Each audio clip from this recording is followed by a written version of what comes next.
All right, we're on. Hey, friends. I've decided to do a little extra video on Christology and particularly on the issue of Jesus' human nature. And this is in response to a good line of questionings by someone in class I'm right now where I am, the internet went out, so I can't even check to remind myself of who it was that raised the questions, but they were good. And so I want to talk a little bit more about Jesus' human nature. This comes up a little bit more in the class, particularly when we talk about a fellow by the name of Maximus the Confessor a little bit later. But I thought I'd try to address a little bit of this. Romans chapter 5 is very important. Of course, you've already learned the name Irenaeus. Irenaeus is probably the most important Christian theologian of the second century.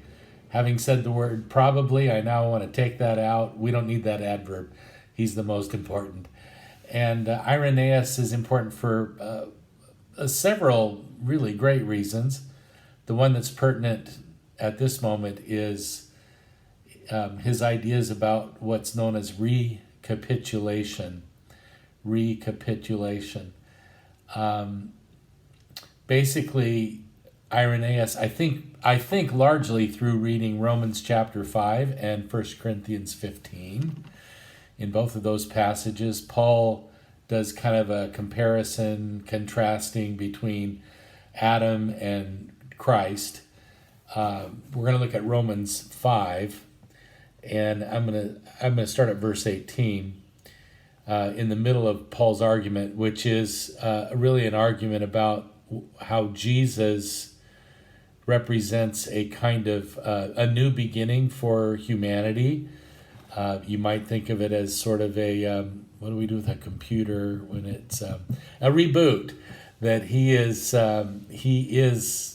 the reboot, capital R, of humanity, and God's own action in rebooting human existence.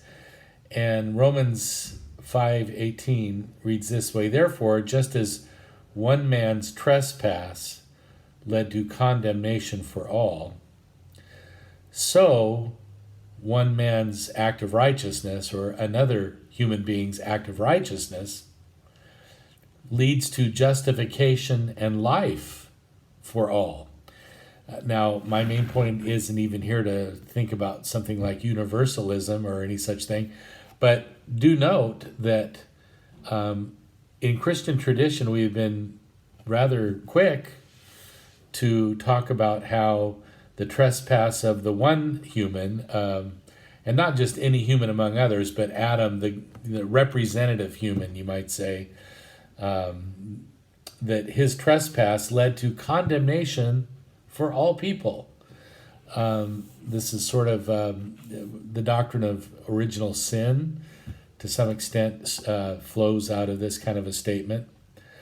But notice then that Paul says, just as that is the case, so one man's act of righteousness leads to justification and life for all.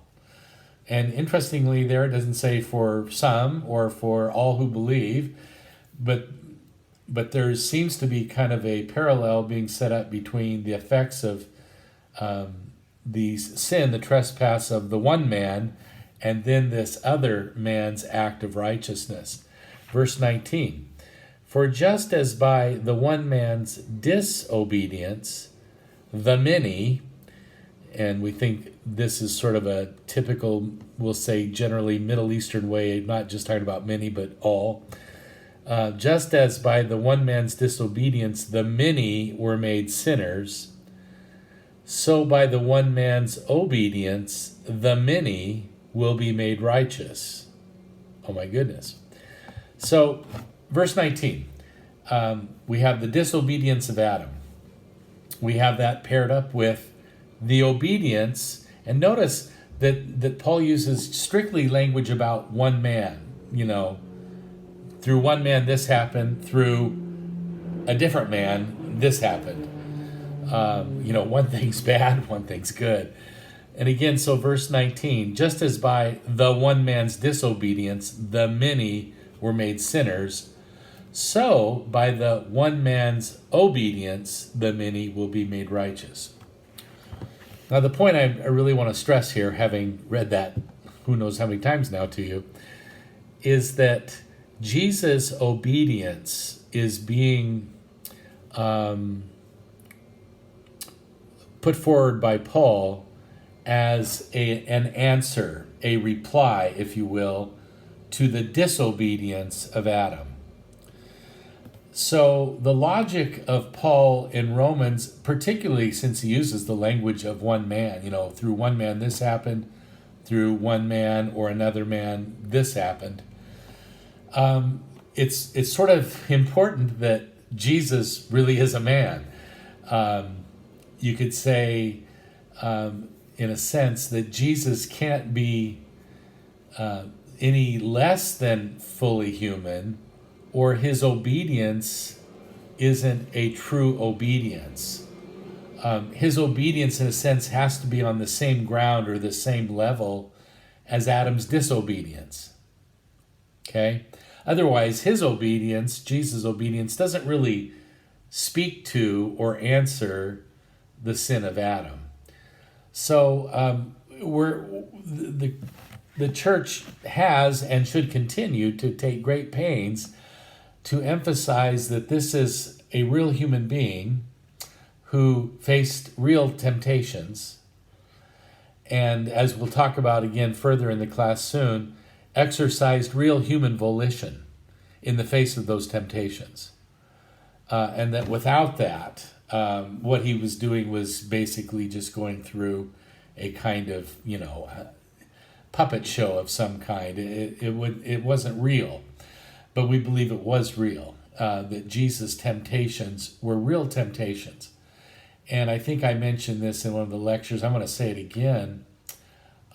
Temptation means you're faced with something that's appealing to you. Otherwise, it's not tempting, obviously. And not only something that's appealing to you, but that you recognize to be wrong or unlawful, or particularly in a biblical context, contrary to God's will. So a temptation is something that attracts you, looks good, there's a desire for it, but you also know that it's contrary to the will of God.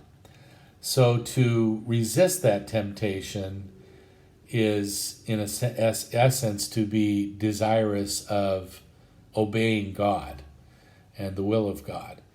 And it's important that Jesus' obedience at this point, as well as his temptation, be real, be truly a human experience. Now, the question that seemed to have been raised by one of the class members was something along the line, at least one of the implied ideas was, well, then he isn't really human because all have sinned. Well, obviously, in this case, we believe that Jesus is the great exception to that. That doesn't make him any less human. In fact, I want to reiterate, it only points out the degree to which we are less than human. So when we call Jesus the second Adam, as Paul does at one place, or he also calls him the last Adam. And clearly the word last here means like ultimate. So if we talk about Jesus as like the ultimate Adam, we're wanting to affirm very much his true human nature. In fact, we're saying that he alone is the true embodiment of human nature. Human nature isn't inherently about sinfulness and disobedience. Human beings are created by God, for God, and created in order to love God with all of our heart, soul, mind, and strength, and to love our neighbor as our very self. Anything other than that, you could say, is other than human, or less than human. So it's quite important that we not sort of associate or simply identify human beings with sin or say to be human is to be sinful. To be part of a fallen human race is in fact to participate in sin. But Jesus, as the ultimate second Adam, is that reboot of what human beings are created to be. Now, I know that there is a little bit more, in fact, from this student, whose name I don't recall now. I know it was a guy. And it was a nice line of questioning, so I will end with a little bit more. There's actually a debate that still goes on in Christian theology about, not about whether or not Jesus was a sinner. Christian theology pretty much agrees that Jesus did not commit sin. But we could ask, as a human being of first century Judea, did Jesus not live under sort of the structures and the reality of sin? Was he totally, sort of inoculated? And I'm not, it's a difficult question. And certainly, I'm going to say again, there's some debate about this even now. But if you go to the same letter, Romans chapter 8, Paul says some things that are rather intriguing, and I want to end with this. For God, this is verse 3 of Romans 8, for God has done what the law, weakened by the flesh here basically means human weakness is a good way to think about flesh.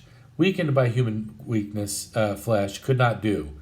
By sending his own Son in the likeness of sinful flesh. Now that's an interesting line. It isn't that our bodies are sinful. We've already tried to warn against that. Sinful flesh, though, is about human existence as it is determined by or sort of structured by the reality of sin in the world. There's nothing wrong with flesh per se. There's nothing wrong with being a body. But within a world that's fallen, Paul says, God sent his Son in the likeness of sinful flesh and to deal with sin, and so he condemned sin in the flesh. Very difficult language. I'm not pretending I understand it all. But it is intriguing to wonder, is Paul saying something about the actual existence of Jesus, not as a sinful human being, but as a human being who, like all other human beings, lived under the constraints, the structures of sin in the world. We could possibly look at some gospel passages. Maybe I'll mention one later to you that I think might point in this direction. But what we believe is that Jesus, in spite of this reality in which he lived, maintained obedience to God throughout his life, even to the cross, when it would have been easier to skip town under cover of night and go back to Nazareth and get married and settle down and have lots of kids.